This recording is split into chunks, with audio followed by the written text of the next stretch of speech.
प्राचीन काल की बात है।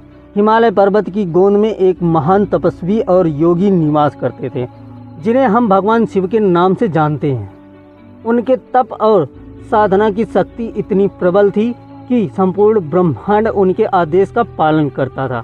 शिव की अर्धांगिनी माता पार्वती भी उनके साथ उसी स्थान पर निवास करती थी।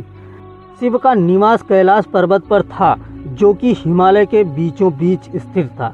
एक समय की बात है जब धरती पर मानव जाति अपने पापों और अधर्म से परेशान थी। राजा भागीरथ ने अपने पूर्वजों को मोक्ष दिलाने के लिए गंगा नदी को धरती पर लाने का संकल्प लिया था। भागीरथ ने कठोर तपस्या की और ब्रह्मा जी को प्रसन्न किया। ब्रह्मा जी ने भगीरथ की तपस्या से प्रसन्न होकर गंगा को धरती पर आने की आज्ञा दी, लेकिन गंगा ने अपनी विशाल धारा से धरती को नष्ट करने की चेतावनी दी। इस समस्या के समाधान के लिए ब्रह्मा जी ने शिव जी की शरण में जाने की सलाह दी। राजा भगीरथ ने फिर से कठोर तपस्या की और भगवान शिव को प्रसन्न किया। शिव जी ने उनकी तपस्या से प्रसन्न होकर गंगा को अपनी जटाओं में बांधने का वचन दिया, ताकि गंगा की धारा धरती पर आने से पहले नियंत्रित हो सके। शिव जी ने अपनी जटाएं खोली और गंगा को अपनी जटाओं में समाहित कर लिया। गंगा देवी ने अपनी यात्रा आरंभ की और हिमालय पर्वत से बहते हुए शिव जी की जटाओं में प्रवेश किया। उनकी धारा शिव जी की जटाओं में फंस गई और नियंत्रित हो गई। इससे धरती पर गंगा की धारा शांतिपूर्ण और नियंत्रित रूप से प्रवाहित होने लगी। राजा भागीरथ ने गंगा की धारा को अपने पूर्वजों के आश्रय स्थल तक पहुंचाया, जिससे उन्हें मोक्ष प्राप्त हुआ। इस प्रकार शिव जी ने गंगा को अपनी जटाओं में बांधकर धरती पर आने के लिए नियंत्रित किया और मानव जाति को विनाश से बचाया। शिव की इस महान कृपा से गंगा नदी धरती पर सदैव प्रवाहित होती रही और मनुष्यों को अपने पवित्र जल से पवित्र करती रही। इस कथा से हमें यह सीख मिलती है कि कठिन परिश्रम और तपस्या के बल पर हम किसी भी कठिनाई का समाधान प्राप्त कर सकते हैं और परमात्मा की कृपा से सभी संकटों का निवारण संभव है।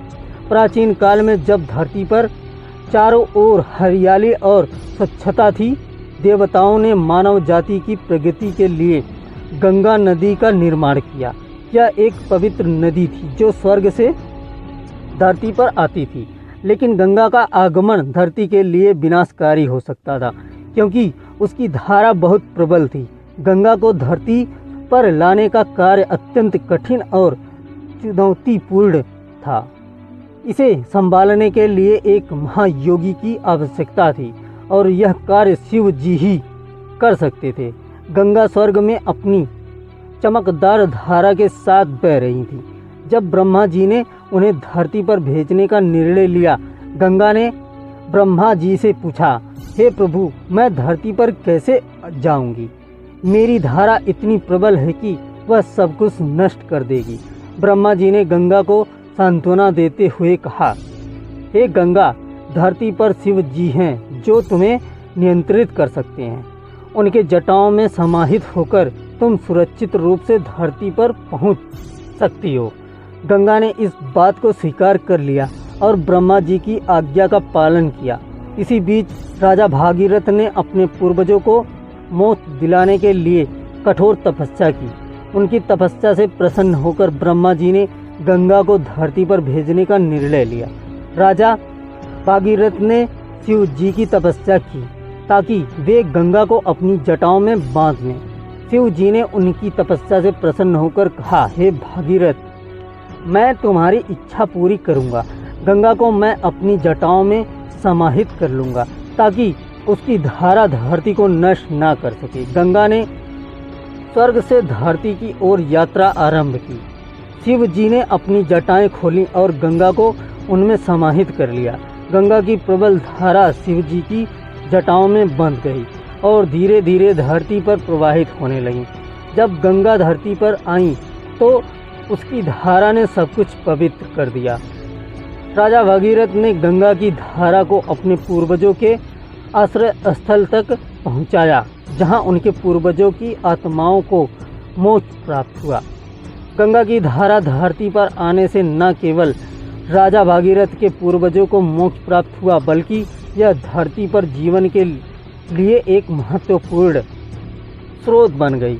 गंगा के पवित्र जल से लोग अपने पापों को धोने लगे और धार्मिक अनुष्ठानों में इसका उपयोग होने लगा। शिव जी की कृपा से गंगा धरती पर निरंतर बहती रही। गंगा का पवित्र जल जीवन के सभी क्षेत्रों में उपयोग किया जाने लगा। उसकी महिमा और पवित्रता की कहानियाँ दूर दूर तक फैल गईं। गंगा का धरती पर आना न केवल एक धार्मिक घटना थी, बल्कि एक ऐसा उदाहरण भी था जिसमें शिव जी ने अपने तप और शक्ति से मानवता की भलाई के लिए कार्य किया।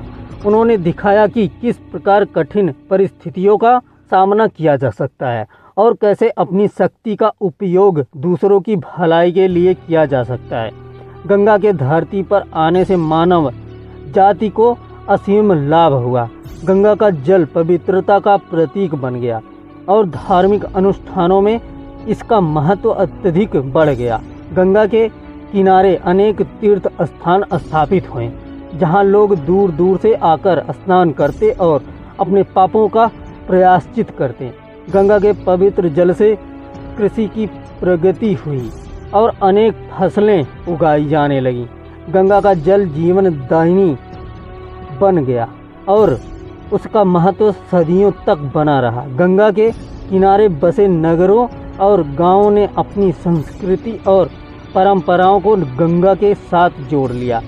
गंगा का जल जीवन के हर क्षेत्र में उपयोगी सिद्ध हुआ। उसकी पवित्रता और महत्व को समझते हुए लोग उसे सम्मान और श्रद्धा के साथ देखते थे। गंगा के तट पर अनेक धार्मिक और सांस्कृतिक कार्यक्रम आयोजित होते थे, जिनसे समाज को एकता और सौहार्द का संदेश मिलता था। गंगा की पवित्रता की कहानी आज भी जीवंत है। उसका जल आज भी लोगों के लिए उतना ही महत्वपूर्ण है जितना प्राचीन काल में था। गंगा का पवित्र जल न केवल धार्मिक अनुष्ठानों में उपयोग होता है, बल्कि यह जीवन के अनेक क्षेत्रों में भी उपयोगी सिद्ध होता है। गंगा की महिमा और पवित्रता की कहानियाँ पीढ़ी दर पीढ़ी चली आ रही है। उसके तट पर बसे नगर और गांव आज भी उसकी पवित्रता और महत्व को संजोए हुए हैं।